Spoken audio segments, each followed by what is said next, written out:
En 2020, des signaux étranges provenant des profondeurs de l'Antarctique ont fait la une des journaux. En seulement quelques jours, les gros titres ont explosé. La NASA avait découvert un univers parallèle où le temps s'écoule à l'envers. Mais qu'est-ce qui s'est réellement passé et qu'ont réellement détecté les scientifiques? Eh bien, cette histoire repose sur un cas de folie, sur des expériences mal comprises et sur le besoin humain de croire au mystère. Encore aujourd'hui, tous les quelques mois, quelqu'un republie un post au sujet de la découverte par la NASA d'un univers parallèle en Antarctique, un univers où le temps s'écoule à l'envers. Et les gens continuent d'y croire.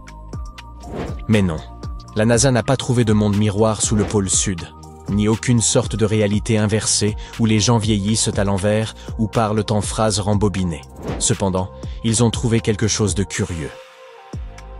Voici ce qui s'est réellement passé. Des scientifiques survolaient l'Antarctique avec un instrument étrange appelé ANITA. C'est l'abréviation de Antarctic Impulsive Transient Antenna. ANITA est une machine qui flotte au-dessus de l'Antarctique. Essentiellement, un ballon géant avec des antennes. Elle capte de minuscules particules spatiales appelées neutrinos.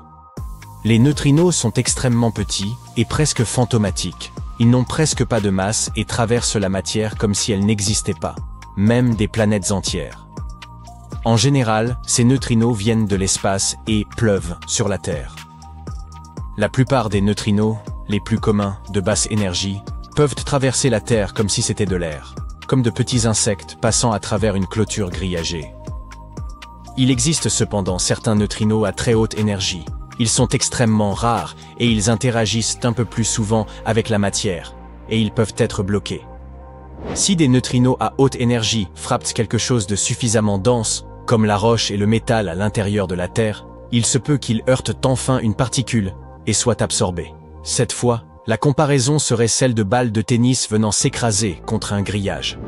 Les neutrinos de basse énergie, qui sont omniprésents et assez inoffensifs, sont relativement indétectables. Mais les neutrinos à haute énergie sont exactement ce qu'ANITA peut détecter. Lorsqu'ils percutent dans la glace, ils envoient des ondes radio facilement repérables. Ce faible signal radio porte le nom d'effet Ascarian. Et oui, c'est exactement pour cela qu'ANITA survole l'Antarctique. La glace y est pure, sèche et silencieuse. C'est l'environnement parfait pour capter ces signaux si rares. Alors, qu'a détecté ANITA?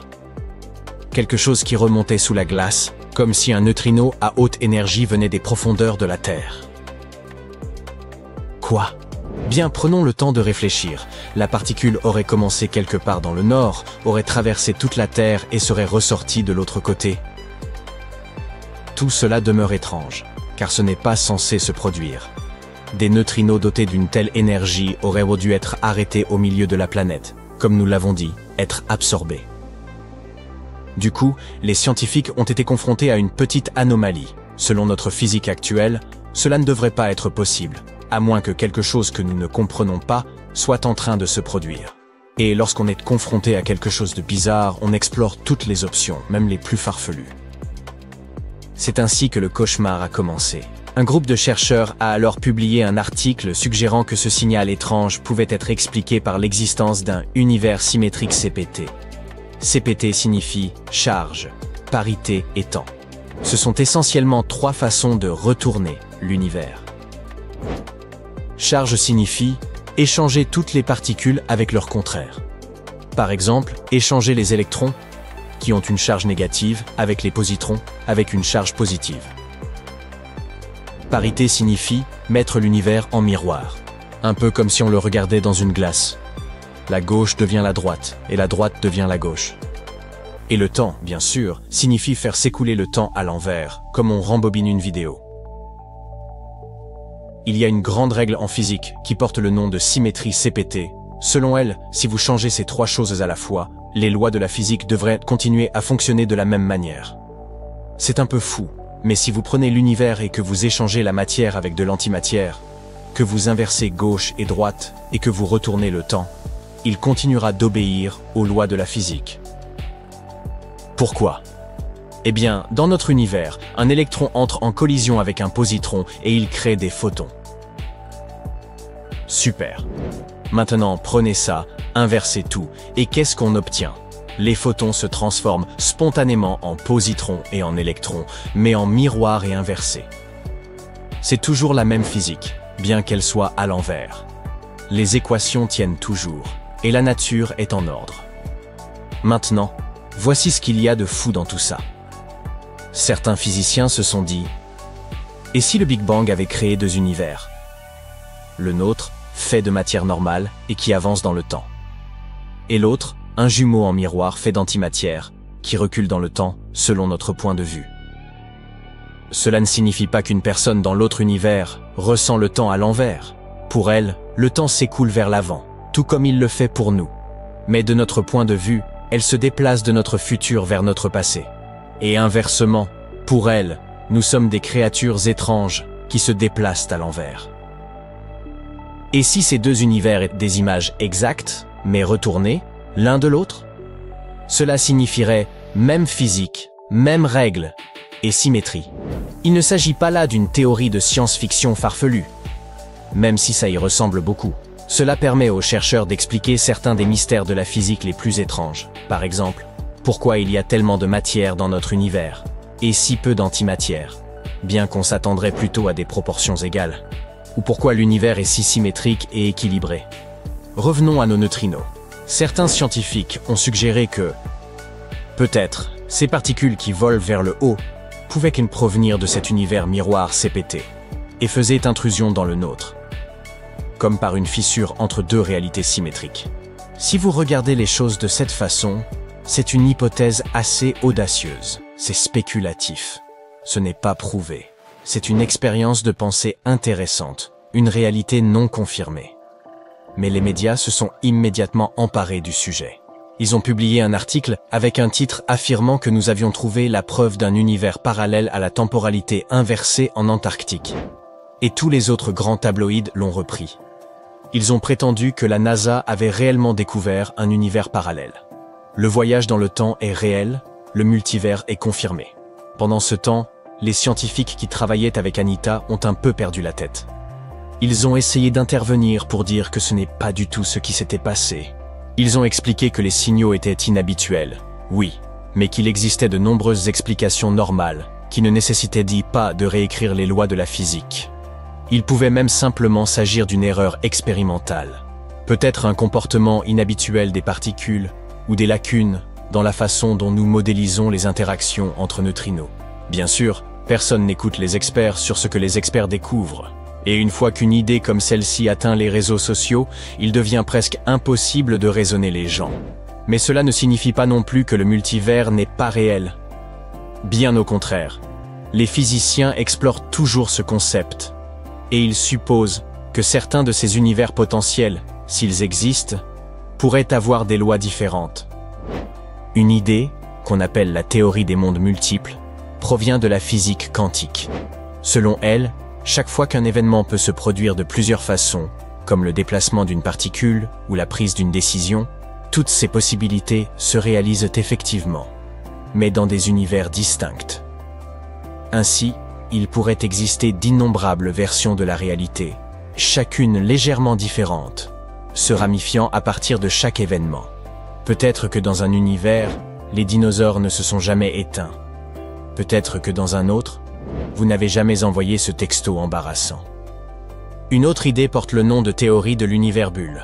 Après le Big Bang, l'univers s'est étendu incroyablement vite lors d'un processus appelé inflation. Certains scientifiques pensent que l'inflation ne s'est jamais complètement arrêtée et se produit encore dans certaines régions.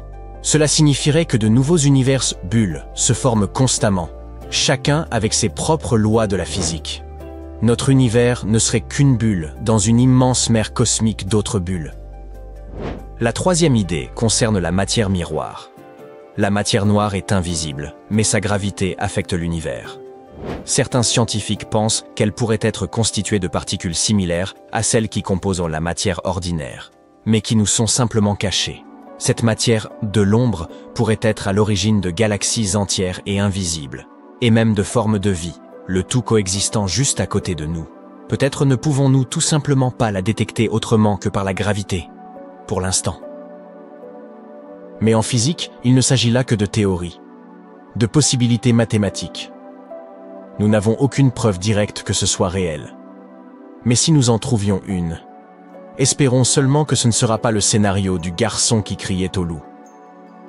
Tu sais, la NASA n'explore pas seulement les étoiles, les planètes, les galaxies et les trous noirs. C'est difficile à croire, mais c'est vrai. L'agence américaine fait aussi des découvertes ici, sur notre planète.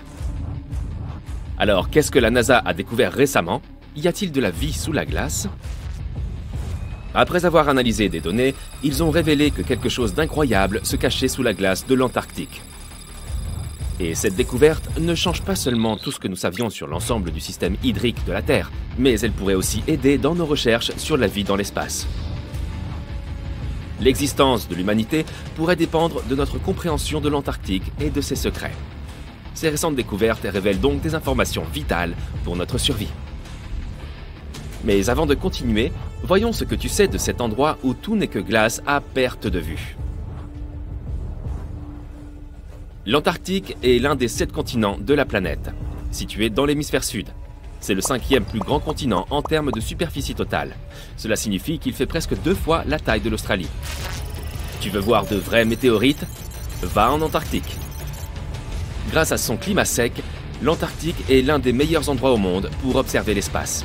Mais ce qui est encore mieux, c'est que tu peux trouver des météorites dans la surface blanche du continent. Les scientifiques ont déjà extrait environ 45 000 météorites de la glace.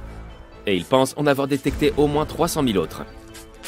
Comme il n'y a pas beaucoup de roches sur ce continent, il est assez facile pour eux de les repérer grâce à leur couleur sombre.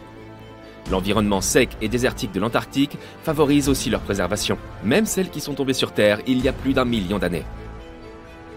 Et peux-tu imaginer une activité volcanique en Antarctique? Difficilement. Pourtant, c'est bien l'endroit où le feu rencontre la glace. C'est en Antarctique occidentale que l'activité volcanique est la plus importante. Les scientifiques ont récemment découvert qu'il existe 138 volcans rien que dans cette partie du territoire. Eh oui! Tu crois probablement qu'il fait toujours très froid en Antarctique, mais non. Ces régions côtières peuvent atteindre une température de 10 degrés Celsius.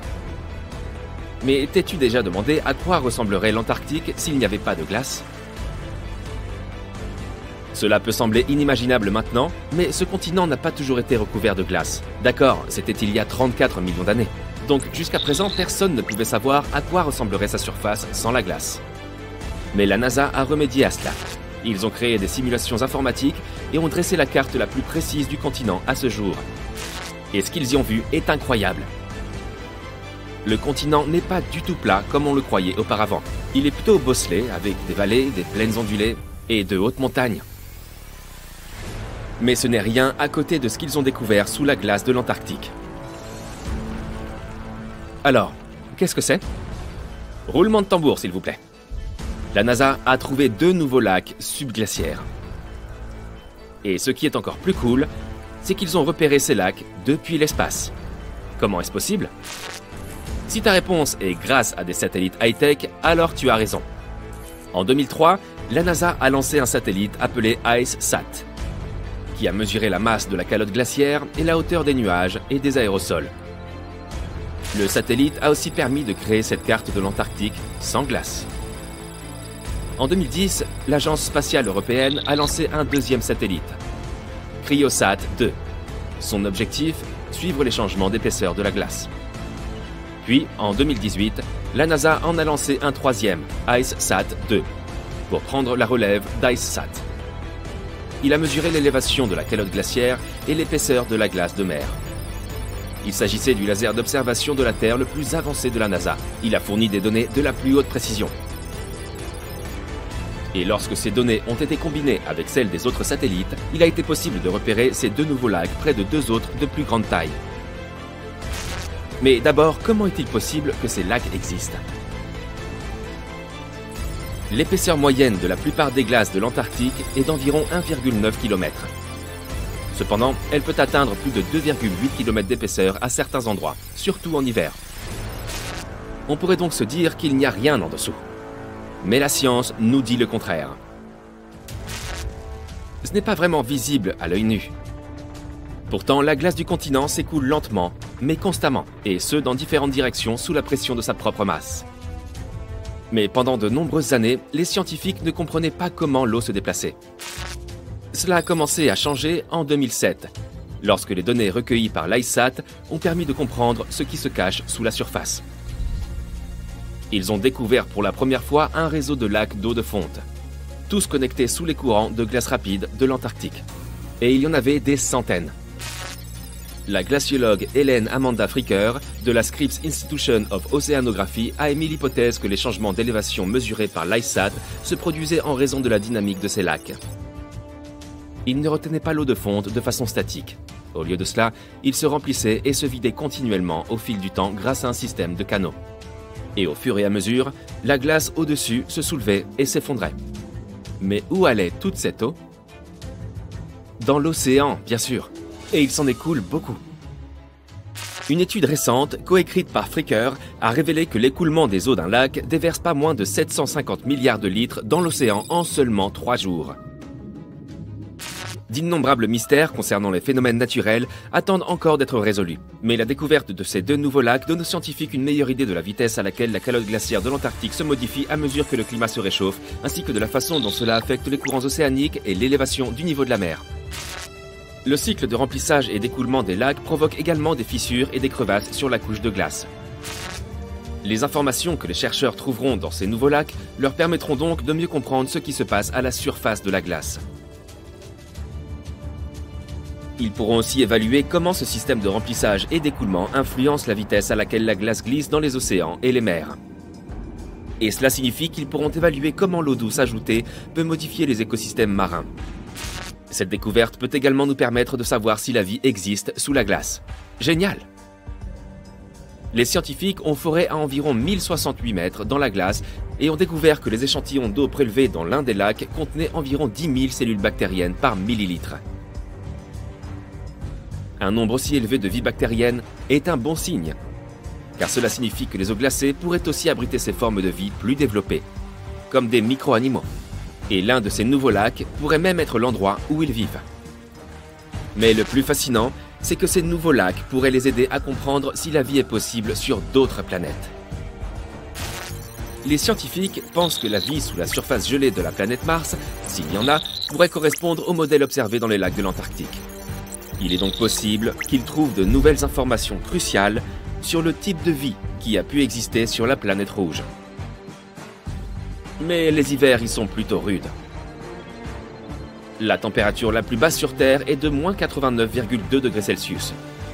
En 2010, la température est même tombée à moins 93,2 degrés Celsius. Et le ressenti de ce froid est bien pire en raison des vents forts et secs. Savais-tu que la superficie de la glace de l'Antarctique change aussi tout au long de l'année? Elle fait environ 3 millions de kilomètres carrés en été. Mais en hiver, elle atteint 19 millions de kilomètres carrés. Pourtant, malgré ces changements, elle reste le plus grand morceau de glace existant sur Terre. Désolé l'Arctique, c'était bien tenté. Tu as déjà vu des manchots? Eh bien, ces animaux sont les maîtres des lieux, car il n'y a pas de peuple indigène en Antarctique. C'est un no man's land, et aucun pays ne le possède. Sa véritable population est constituée de 5 espèces différentes de manchots, de phoques et d'orques. Malgré les conditions difficiles sur ce continent, tu peux aller y pêcher en touriste et y faire des recherches. Environ 5000 personnes résident sur le continent pendant l'été dans des stations de recherche. Mais quand l'hiver arrive, ce nombre diminue bien entendu, jusqu'à un petit millier. Enfin, la couche de glace de l'Antarctique représente 70% des réserves en eau douce de la planète. Imagine ce qui se passerait si elle fondait. Le niveau des mers, partout dans le monde, augmenterait de près de 60 mètres. Y a-t-il quelque chose de plus exaltant que de découvrir des endroits cachés sur notre planète? Aujourd'hui, nous partons pour un voyage que tu n'oublieras pas de sitôt. Mais couvre-toi bien, il va faire très froid. Tu sautes dans un avion et tu atterris au Groenland, une île recouverte de glace. En guise de bienvenue, tu assistes à ta toute première aurore boréale, également connue sous le nom d'aurore polaire. Tu n'en crois pas tes yeux. Ton guide t'explique que ce phénomène est plutôt rare. Habituellement, les gens passent des jours à essayer d'en apercevoir une. Tu te dis que tu as de la chance et tu prends ton temps pour apprécier ces magnifiques voiles de lumière verdâtre qui dansent devant tes yeux. Par chance, tu as apporté ton appareil photo. Entre deux clichés, tu apprends que les aurores boréales sont le fruit d'événements plutôt violents. C'est l'interaction entre les particules chargées du vent solaire et la haute atmosphère de la Terre qui produit ce spectacle extraordinaire. Le deuxième jour, tu continues ton exploration, mais dans les airs. Cela ne te surprendra peut-être pas, mais le Groenland est l'une des plus grandes îles au monde. À bord d'un hélicoptère, tu peux cette fois découvrir cet infini paysage de glace. Au cas où tu serais curieux, tu es en train de survoler 1,7 million de kilomètres carrés de glace épaisse. Tiens, qu'est-ce que c'est ça, en bas ? On dirait une famille d'ours polaires. Il ne faut pas trop s'en approcher, bien sûr. Les conditions climatiques au Groenland sont certainement très difficiles pour les humains, mais certaines espèces animales se portent très bien sur ce territoire. Voici des rennes, des loups et des renards arctiques. En chemin vers le Groenland, tu as probablement fait une escale à Copenhague. Le Danemark est l'un des rares pays à proposer des liaisons régulières avec cette île. Tu l'ignorais auparavant, mais elle appartient en fait au royaume du Danemark.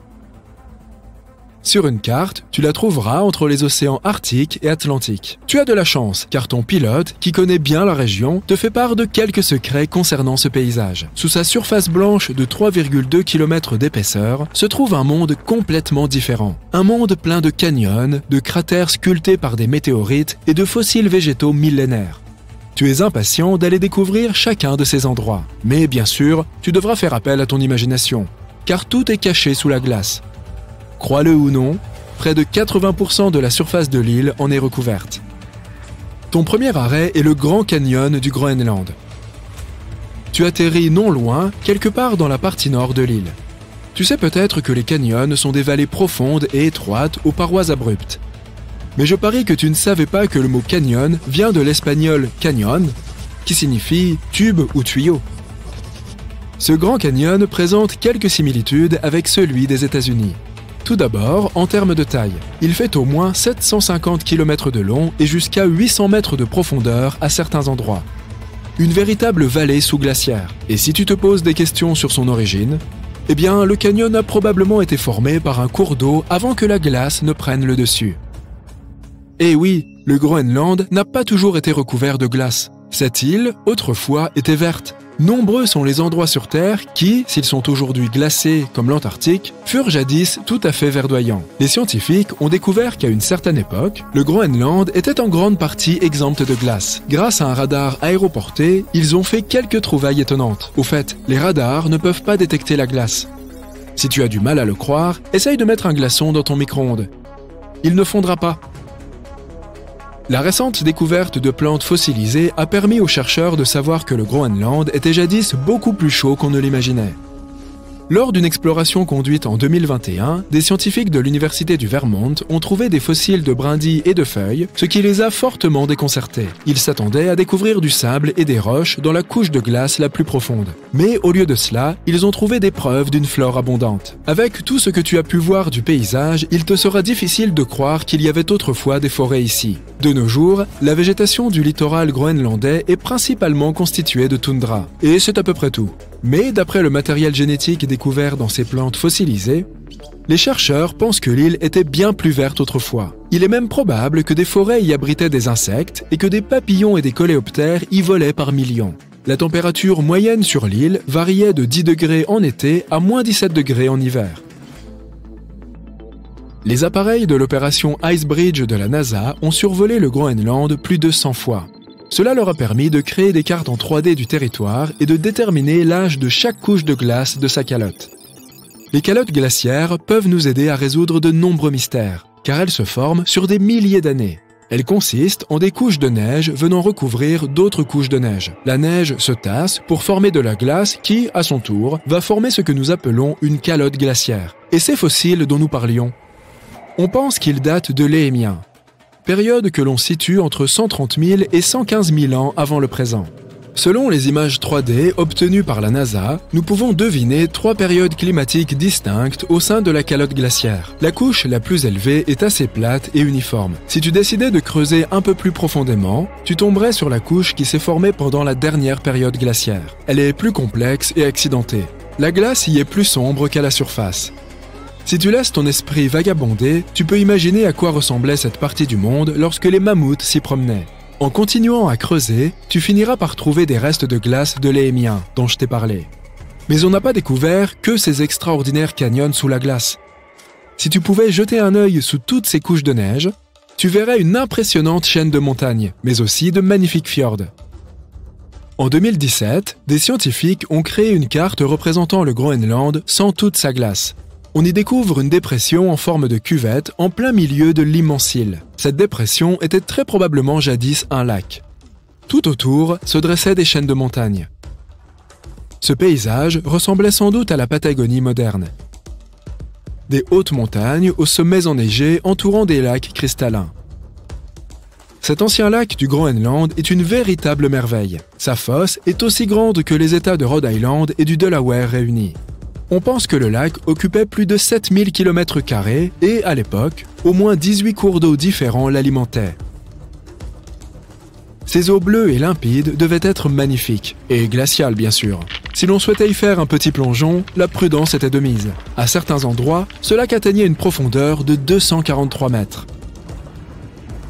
Le troisième jour de ton aventure, tu découvres un véritable parc aquatique sous la glace. Alors que vous vous promenez, ton guide te dit de faire bien attention aux fissures qui se trouvent sur la surface. Ce sont ces fissures qui ont causé la formation d'un réseau lacustre complet. Les eaux de fonte et de pluie coulent dans les fissures de la glace jusqu'au lit des rivières. Le résultat, un paysage de lacs et de ruisseaux cristallins aux reflets de joyaux.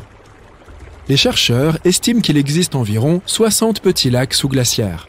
Et oui, ce sont bien de vrais lacs. Mais l'une des particularités cachées les plus impressionnantes de cette île est peut-être ce cratère de météorite. Sous le glacier Hiawatha, tu trouveras un cratère d'impact de 30 km de diamètre, assez grand pour engloutir la ville entière de Washington. Apparemment, un astéroïde de fer d'1 kilomètre de large est entré dans l'atmosphère de notre planète il y a au moins 100 000 ans et a choisi d'atterrir au Groenland. S'il y avait eu quelqu'un pour voir ça, le spectacle aurait été saisissant. Une boule de feu blanche et incandescente fendant les cieux à une vitesse incroyable. D'après les scientifiques, s'il a atterri sur la calotte glaciaire, il a certainement vaporisé toute l'eau et la roche qui s'y trouvait. Une personne se tenant à des centaines de kilomètres du point d'impact aurait entendu un coup de tonnerre assourdissant et essuyé des rafales d'une violence cyclonique. Mais ce n'est pas étonnant.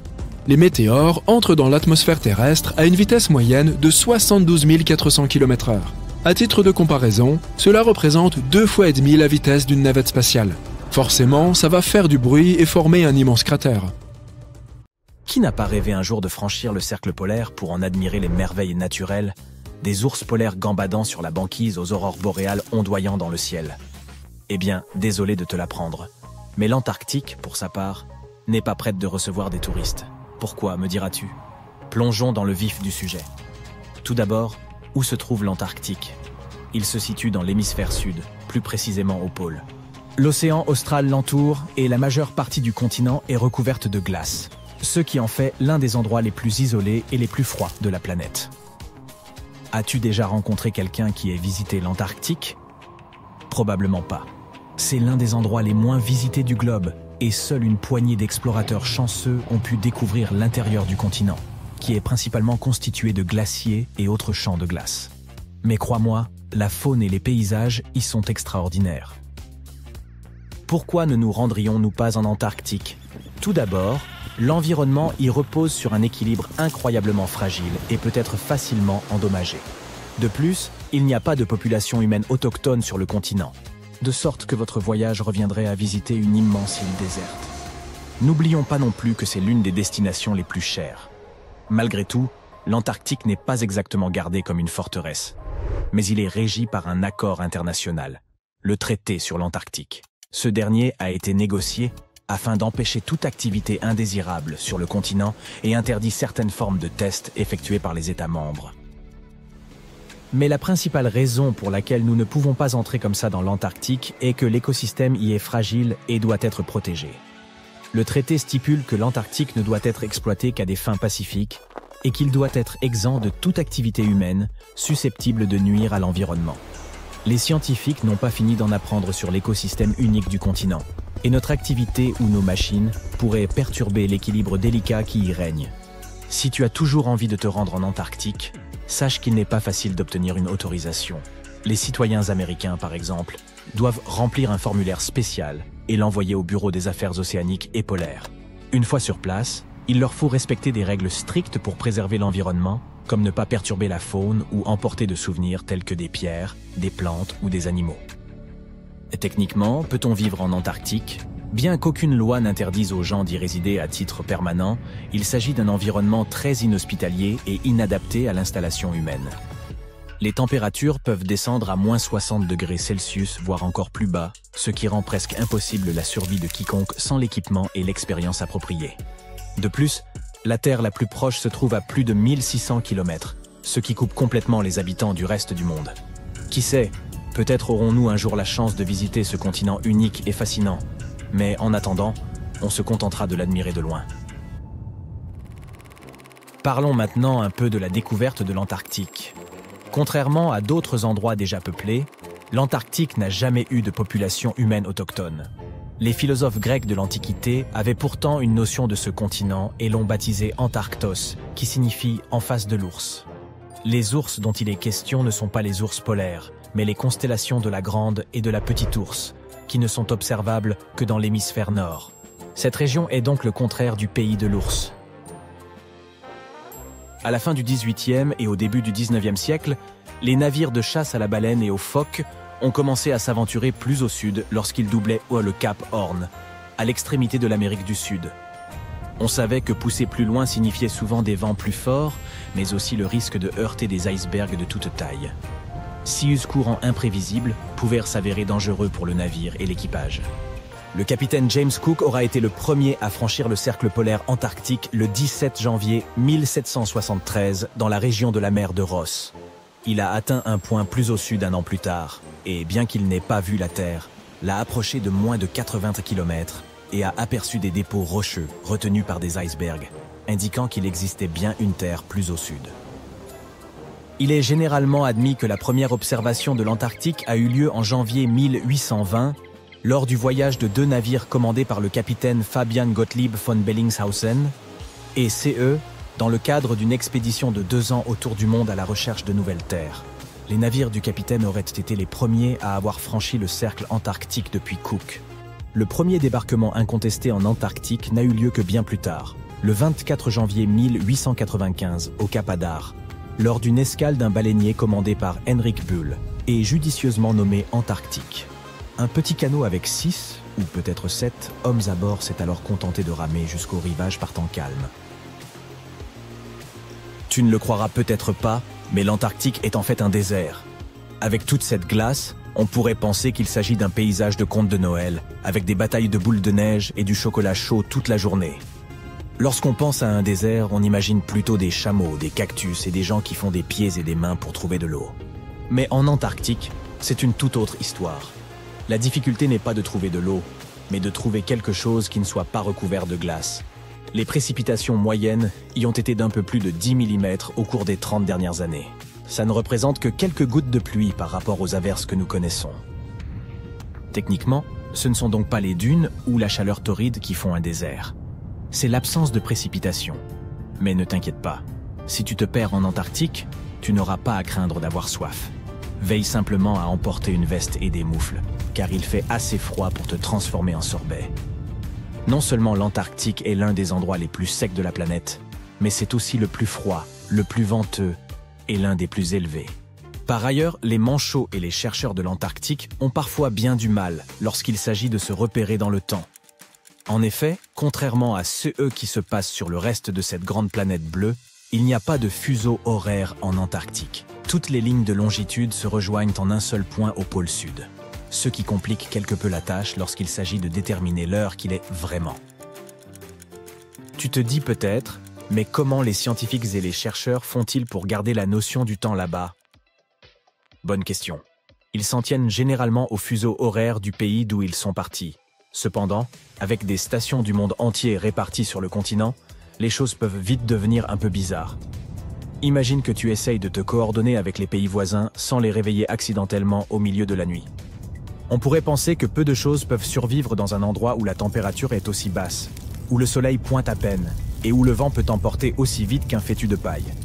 Eh bien, comme dans de nombreux endroits sur Terre, la vie a également trouvé le moyen d'exister en Antarctique. Crois-le ou non, ce continent gelé est en pleine effervescence. Il abrite des milliards de krill, qui attirent à leur tour de nombreux phoques et plus de manchots qu'il n'est possible d'en compter. Mais ne te fie pas à leur apparence mignonne et câline. Les manchots sont des nageurs hors pair, dont le corps fuselé rendrait jaloux les plus grands médaillés olympiques. Ils se rendent sur le rivage pour se reproduire et se rafraîchir, mais leur véritable talent consiste à se chipper des cailloux entre eux et à former des cercles mathématiquement précis pour conserver leur chaleur. L'Antarctique abrite également la plus grande espèce de manchot sur Terre. Il s'agit du manchot empereur. Certes, ces oiseaux sont bien incapables de voler, mais cela ne signifie pas qu'ils ne savent pas sauter. À vrai dire, certains d'entre eux peuvent effectuer des bonds de 3 mètres hors de l'eau. Et n'oublions pas les phoques, avec leur corps poilu et leur chant mélodieux. Ces mammifères marins sont également protégés par le traité sur l'Antarctique et prospèrent dans les eaux fraîches de l'océan austral. Mais les véritables vedettes du spectacle sont les baleines.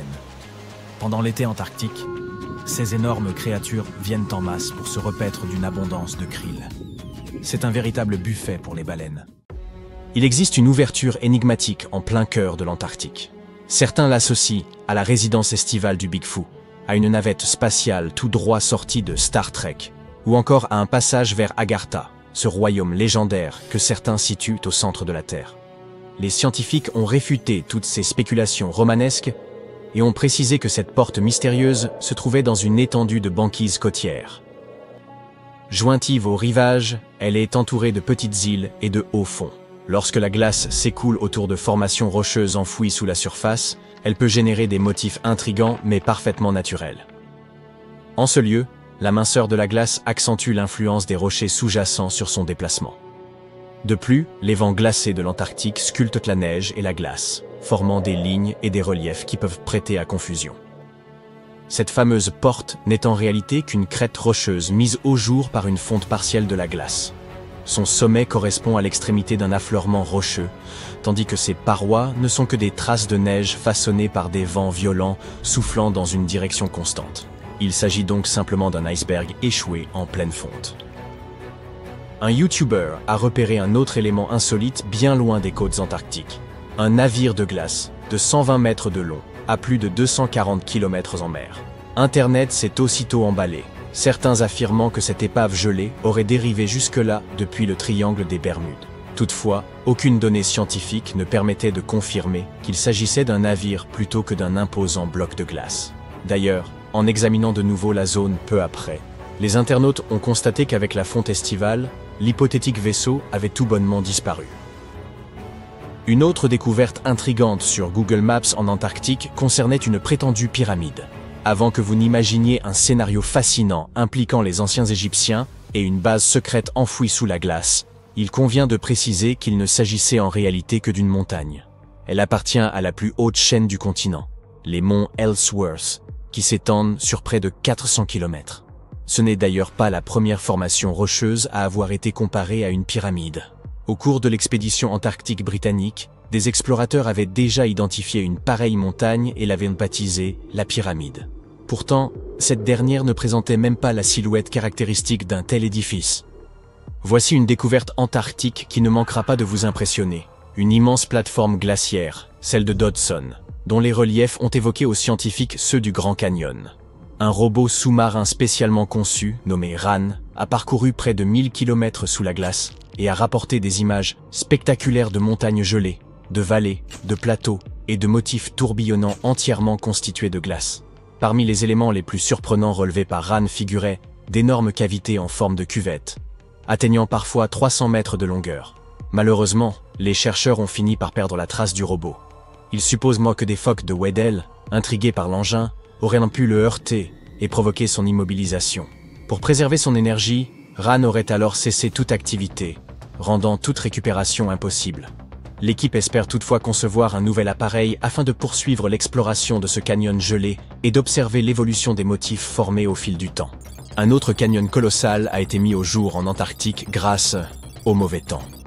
Une équipe de spécialistes en acoustique, contrainte de suspendre ses recherches à la station Casey en raison d'une tempête, a mis à profit ce contretemps pour cartographier le fond marin aux abords du glacier Adams. C'est ainsi qu'ils ont découvert une formation impressionnante. Un canyon atteignant près de 2000 mètres de profondeur, 9000 mètres de largeur et s'étendant sur plus de 45 km depuis le glacier. Lors de cette première exploration, seule une partie du relief a pu être cartographiée avant que l'équipe ne soit contrainte de regagner la station.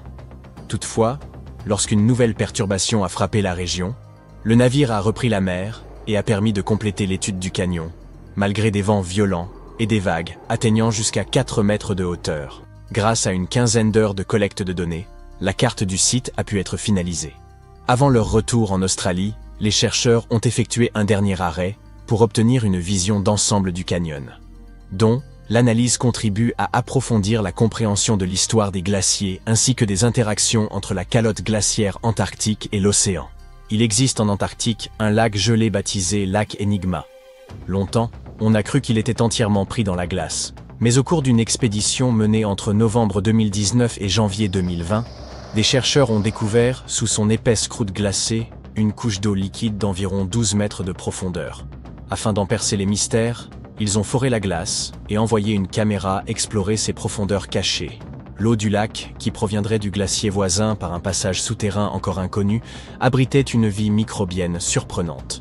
De minuscules micro-organismes formèrent des tapis biologiques recouvrant le fond du lac, certains étant fins et hérissés, d'autres rappelant des tapis froissés ou même de petites structures arborescentes pouvant atteindre 40 cm. Un grand nombre de ces microbes étaient capables de produire leur propre énergie par photosynthèse, à l'instar des plantes, ce qui conférait au lac une concentration élevée en oxygène. L'une des découvertes les plus remarquables fut l'identification d'une espèce bactérienne généralement présente dans des environnements pauvres en oxygène.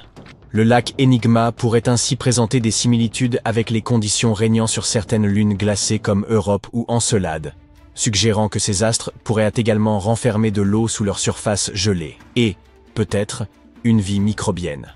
Une autre découverte en Antarctique concerne de minuscules fragments d'ambre retrouvés dans des roches argileuses. Une première sur ce continent. Les scientifiques ont mis plusieurs années à analyser les fossiles exceptionnellement bien conservés de racines, de pollen et de spores découverts dès 2017. La présence d'ambre constitue une preuve irréfutable qu'une forêt dense et verdoyante composé d'arbres produisant de la résine, prospérait jadis en Antarctique. Ce paysage luxuriant s'étendait à proximité du pôle sud durant le Crétacé moyen, il y a environ 83 à 92 millions d'années. À cette époque reculée, rassurez-vous, je n'y étais pas, ces arbres devaient endurer plusieurs mois d'obscurité au cours des longs hivers antarctiques. Selon les chercheurs, ils y parvenaient en adoptant une phase de dormance prolongée. Les morceaux d'ambre exhumés, bien que de taille modeste, arborent de magnifiques teintes jaunes et orangées. Leur surface bosselée révèle la manière dont la résine s'est écoulée des arbres, probablement pour se prémunir des insectes. Cette substance a pu traverser les âges grâce à une immersion rapide qui l'a préservée de l'exposition à l'air et à la lumière.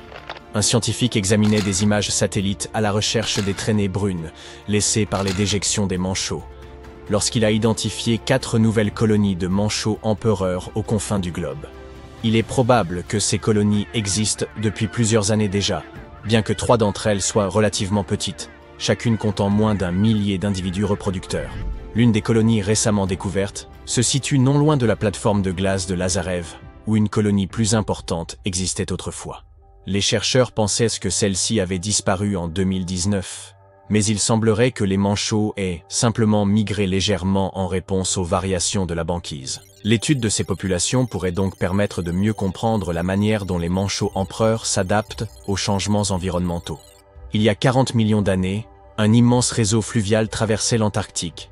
Les chercheurs en ont trouvé des traces en analysant des sédiments meubles et des roches dures prélevées sur le fond marin gelé. En examinant de minuscules traces d'éléments radioactifs, comme l'uranium et le plomb, ils ont découvert que les couches de sol les plus profondes remontaient à l'ère des dinosaures.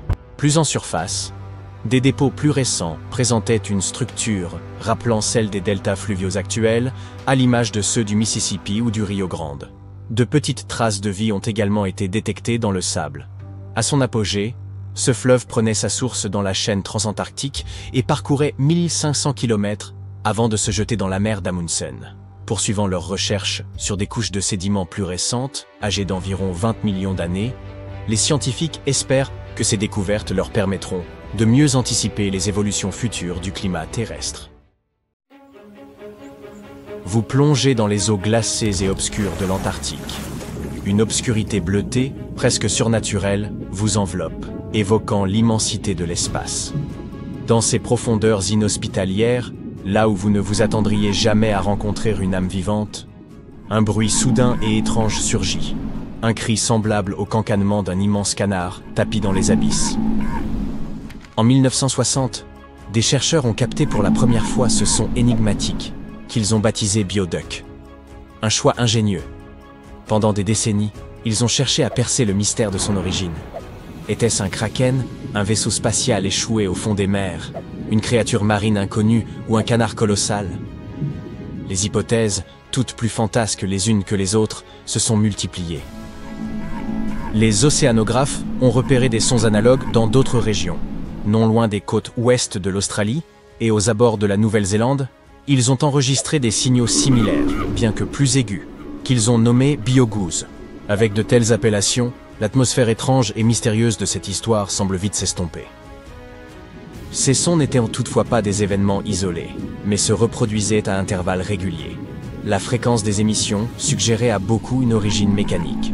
Cependant, l'étude des océans au cours de la seconde moitié du XXe siècle était entravée par les limites technologiques de l'époque. Malgré ces défis, les chercheurs ont poursuivi leurs investigations sur Bioduck et Biogoose, mus par une insatiable curiosité scientifique. Au fil des années, l'accumulation de données a alimenté les spéculations, jusqu'à ce que les chercheurs percent enfin le mystère. Bioduck s'est révélé être une forme de communication biologique. En observant ces signaux répétés, les scientifiques ont noté qu'ils ne se superposaient jamais. Lorsqu'une source parlait, les autres demeuraient silencieuses. Cela laissait penser à une communication structurée. La question restait alors de savoir quelle créature marine utilisait un tel système, fondé sur des variations de fréquences sonores. La réponse, comme certains l'avaient deviné, était les baleines. Les scientifiques ont comparé le son Bioduck de l'Antarctique aux appels des baleines de Minke et ont relevé des similitudes frappantes. Les sons Biogoose enregistrés au large des côtes australiennes et néo-zélandaises semblaient provenir d'autres espèces ou de jeunes baleines de Minke. Néanmoins, cette découverte n'a fait qu'amplifier le mystère. Quel pouvait être le rôle de ces sons? Les baleines discutaient-elles de leurs repas? Se moquaient-elles des humains qui enregistraient leur voix? Ou échangeaient-elles des réflexions philosophiques sur l'univers? Les possibilités étaient infinies, mais la révélation la plus fascinante était l'idée que l'humanité pourrait, un jour, communiquer avec ces créatures majestueuses. Communiquer avec les baleines n'est plus une utopie. Des chercheurs de l'Université de Californie ont déjà établi un contact avec une baleine à bosse nommée Twain. Lors d'une expérience novatrice, ils ont réussi à entretenir une conversation de 20 minutes avec ce mammifère marin. Voici les étapes qu'ils ont suivies. Les spécialistes ont entrepris une expédition sur les côtes de l'Alaska, où ils ont capté les sons d'un groupe de baleines à bosse. Ils ont ensuite diffusé ces enregistrements via des haut-parleurs dans l'océan. Les sons s'apparentaient à une sorte de salutation, un équivalent de « Salut, ça va ?» dans le langage des baleines. Ces échanges sont généralement utilisés par les baleines pour s'appeler ou indiquer leur position. Peu après avoir émis les signaux, les chercheurs ont reçu une réponse. Twain s'est rapproché du bateau, l'a contourné et a répliqué avec un « salut » à sa manière. Ce fut le début de la première véritable conversation entre une baleine et des humains. Pendant 20 minutes, les chercheurs ont transmis 36 signaux à Twain, et elle a répondu à chaque fois. Elle respectait même des intervalles avant de répondre. Concrètement, l'équipe attendait 10 secondes après chaque réponse avant d'envoyer un nouveau signal. Il semble que Twain était une interlocutrice particulièrement attentive. Était-elle une jante dame des océans? Qui sait? Ou peut-être était-elle simplement intriguée par cette interaction inhabituelle. Les signaux utilisés provenaient d'un groupe de baleines auquel appartenait Twain. Il est probable que les chercheurs aient utilisé les propres enregistrements de Twain pour communiquer avec elle. D'une certaine manière, Twain conversait avec elle-même. Poursuivons notre périple et plongeons dans la fosse océanique la plus profonde du globe, la fosse des Mariannes.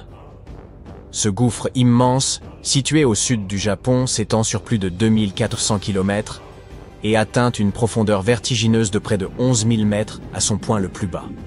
Pour vous donner une idée de cette échelle, la hauteur du Burj Khalifa le gratte-ciel le plus haut du monde, représente à peine un dixième de cette profondeur. Imaginez maintenant ceci. Dans cette obscurité abyssale, des chercheurs ont capté un son singulier.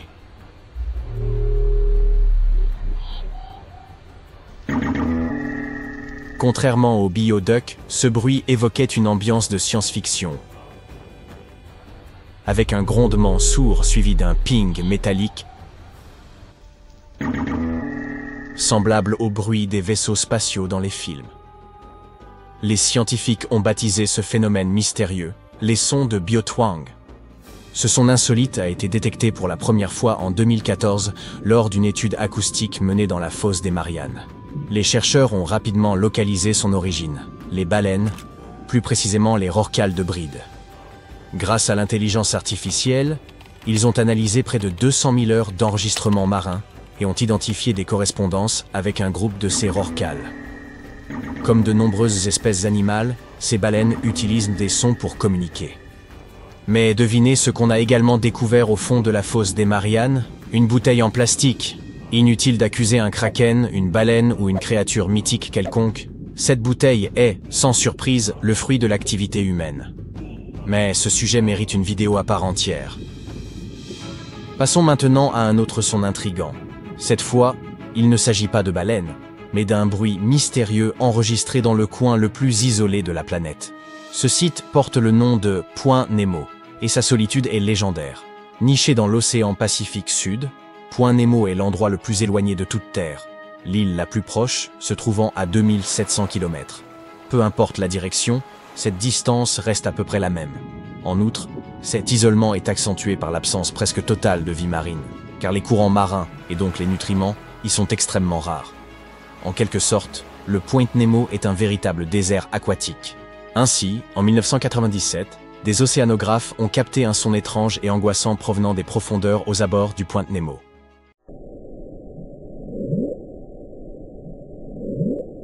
Ce bruit, aussi colossal qu'inquiétant, a été surnommé The Bloop. Lorsque les journalistes ont pris connaissance du phénomène, des théories extravagantes ont vu le jour à travers le monde.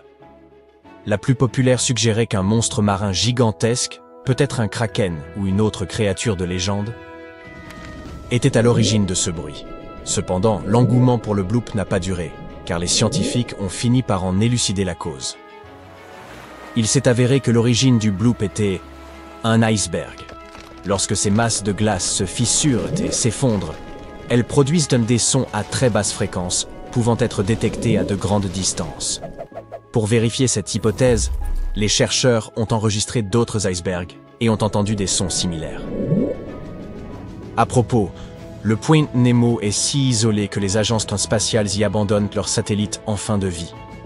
Ces objets tombent simplement dans l'océan, avec 99% de chances qu'aucun humain ni animal ne soit touché par les débris. C'est pourquoi cet endroit est surnommé le cimetière des satellites. Mais que se passerait-il si un vaisseau extraterrestre tombait un jour dans le Point Nemo? Et s'il y était déjà tombé et envoyait parfois des signaux de détresse à travers l'océan? Tous les mystères évoqués jusqu'ici ont été résolus. Que diriez-vous de terminer cette vidéo avec un phénomène qui demeure inexpliqué? Voici Upsweep, l'un des sons les plus énigmatiques jamais enregistrés dans l'océan. Ce bruit est constitué d'une série de tonalités ascendantes et courtes, répétées à des intervalles de quelques secondes. Le son a été détecté pour la première fois en 1991 grâce à des hydrophones déployés dans l'océan Pacifique. Initialement, les océanographes ont supposé qu'il pouvait être lié à une activité volcanique ou à des séismes sous-marins. Cependant, la nature saisonnière du son et les variations de son intensité en fonction des périodes de l'année ont rapidement invalidé ces hypothèses. Les chercheurs ont ensuite exploré des théories biologiques et ont reporté leur attention sur les migrations et les comportements des animaux marins au fil des saisons. Malgré toutes ces tentatives, l'origine de Upsweep reste inconnue. Certaines études émettent l'hypothèse qu'il pourrait être lié à des espèces de poissons ou d'autres créatures marines utilisant ces sons pour communiquer ou s'orienter. Mais aucune preuve n'a encore été apportée à ce jour. Contemplez ces vastes forêts de conifères et cette toundra verdoyante. un véritable enchantement. Vous pourriez facilement croire qu'il s'agit du Canada, mais détrompez-vous. Nous parlons ici de l'Antarctique, tel qu'il existait il y a 34 millions d'années. Alors, comment ce lieu est-il devenu le désert glacé que nous connaissons aujourd'hui? Il apparaît qu'une combinaison de la chute des concentrations en dioxyde de carbone et d'importants bouleversements tectoniques a profondément transformé cet ancien paradis exempt de glace en un continent gelé. Il y a environ 50 millions d'années, les niveaux de CO2 atteignaient des sommets impressionnants, oscillant entre 1000 et 2000 parties par million. Toutefois, à mesure que ces concentrations ont diminué, les températures mondiales ont suivi, ouvrant ainsi la voie à la formation des vastes calottes glaciaires qui dominent aujourd'hui l'Antarctique. Pendant que les niveaux de CO2 s'effondraient, l'activité tectonique jouait également son rôle. La séparation progressive entre l'Amérique du Sud et l'Antarctique a donné naissance au passage de Drake, facilitant la formation du courant circumpolaire antarctique. Ce courant puissant a agi comme une barrière, empêchant l'air chaud et les courants océaniques de pénétrer cette région et contribuant à maintenir un climat particulièrement froid. Si vous confondez l'Australie et l'Antarctique, ce n'est pas si absurde, ces deux continents formaient autrefois une seule masse terrestre. En revanche, confondre l'Autriche avec l'Australie est bien plus problématique. Et pour couper court aux rumeurs et blagues d'Internet, non, il n'existe pas en Autriche de service d'assistance destiné à ceux qui pensaient se rendre en Australie. Admirez cette splendide plage rose australienne. Elle n'est pas seulement belle, elle est littéralement précieuse. Ces sables intrigants aux teintes rosées se composent en fait de grenat, une pierre précieuse couramment utilisée en joaillerie.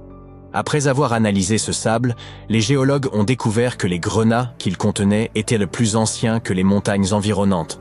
Cela semble paradoxal. En réalité, tout s'explique. L'Australie n'a pas toujours été le continent isolé qu'on connaît aujourd'hui. Il y a des dizaines de millions d'années, l'Australie et l'Antarctique faisaient partie du supercontinent de Gondwana. L'érosion glaciaire a libéré des grenats qui ont fini par se retrouver sur cette plage.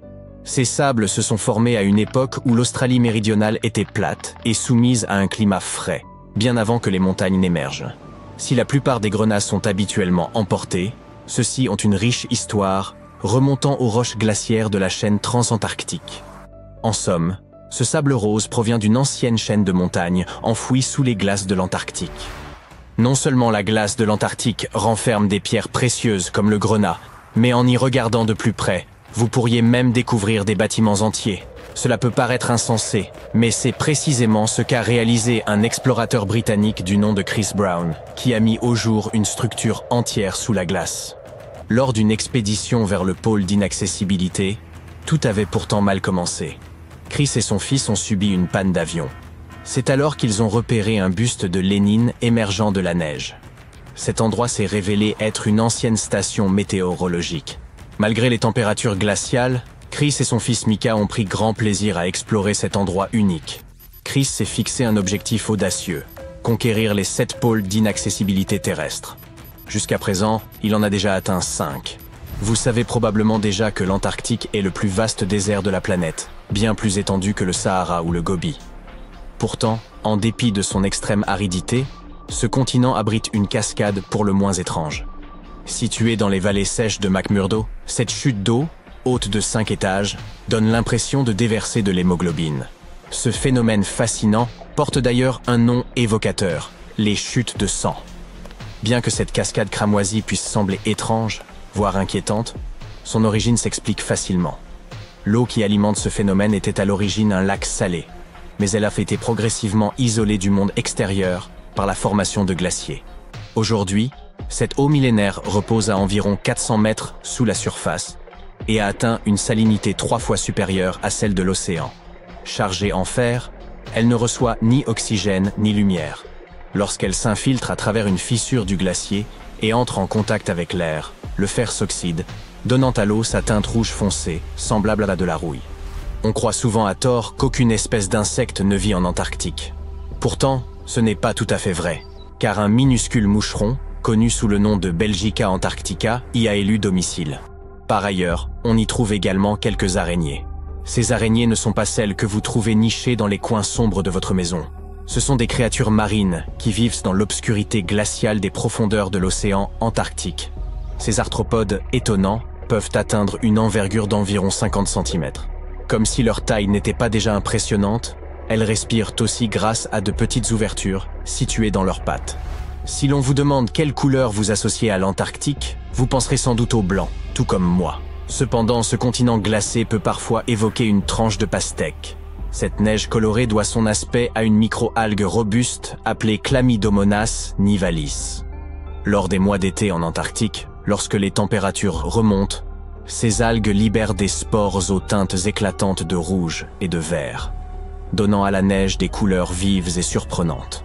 Toutefois, il est préférable de ne pas s'en approcher, car cette neige, bien que fascinante, est également toxique et absolument impropre à la consommation. La recherche de fossiles est toujours passionnante, mais quand cela se fait dans l'un des lieux les plus isolés de la planète, l'aventure devient encore plus exaltante.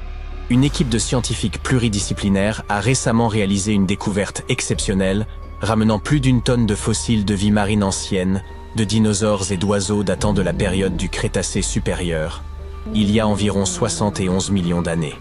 Leur périple a commencé par un vol vers l'Amérique du Sud, suivi d'une traversée de 5 jours du redoutable passage de Drake. Une fois arrivés en Antarctique, ils ont établi leur campement en utilisant des hélicoptères et des bateaux pneumatiques. Vous vous demandez peut-être, pourquoi rechercher des fossiles en Antarctique, malgré la glace omniprésente? En réalité, certaines zones révèlent à des affleurements rocheux selon la saison. L'équipe s'est rendue sur l'île James Ross, située sur la péninsule antarctique, durant les mois de février et mars. Il s'agit d'une période estivale où les roches de cette région, datant parfois de l'ère des dinosaures, sont exposées. L'expédition a porté ses fruits, avec la découverte de plus d'1 tonne de fossiles remarquables. Les spécimens seront d'abord transportés au Chili, avant d'arriver au musée Carnegie d'histoire naturelle de Pittsburgh. Parmi ces découvertes, des fossiles datant d'environ 71 millions à 67 millions d'années, comprenant des escargots, des palourdes et diverses créatures marines, témoignent de la richesse de cet ancien patrimoine. Regardez ce ver marin intrigant. On pourrait imaginer qu'il vivrait à Los Angeles et deviendrait la star d'un film d'horreur, mais il préfère les eaux glaciales de l'océan austral, près de l'Antarctique. Ces vers impressionnants peuvent atteindre jusqu'à 20 cm de long et 10 cm de large. Cependant, leur apparence terrifiante est trompeuse. Des études montrent qu'ils jouent un rôle essentiel dans le maintien de l'équilibre des écosystèmes. Quant à leur tête, ne vous méprenez pas. Ce n'est qu'une gorge rétractable, pourvue de dents, qui leur permet de se nourrir efficacement. L'Antarctique regorge de créatures insolites et quelque peu effrayantes. Laissez-nous vous présenter le Promacocrinus fragarius. Contrairement à Patrick de Bob l'éponge, elle ressemble plutôt à une créature abyssale digne d'un film d'horreur. Imaginez, 20 bras sinueux, certains atteignant jusqu'à 20 cm, ornés de petites bosses étranges. De quoi donner des frissons? Non. En 2014, des chercheurs ont enfoui 34 sismographes sous la neige de l'immense plateforme de glace de Ross, une véritable plaque de glace de la taille du Texas, flottant sur l'océan austral. Ces appareils ingénieux ont capté un bourdonnement presque constant. Bien que ces sons, à très basse fréquence, échappent à l'ouïe humaine, les scientifiques ont réussi à les rendre audibles, et ils ont même partagé cet enregistrement étrange en ligne. Un glaciologue de l'Université de Chicago explique que si ce bourdonnement était perceptible par nos oreilles, il évoquerait une nuée de cigales envahissant un jardin en plein été. Cependant, ces experts des glaciers ne cherchaient pas de son mystérieux mais surveillaient la barrière de Ross, car le réchauffement climatique fait fondre la glace à une vitesse inquiétante, plus rapide encore qu'un sorbet sous le soleil estival. Les plateformes de glace jouent un rôle crucial, un peu comme des bouchons de sécurité, empêchant d'énormes masses de glace de plonger dans l'océan. Mais alors, d'où vient ce bruit incessant? Il est probablement causé par des vents puissants balayant les dunes glacées et générant ainsi des vibrations naturelles.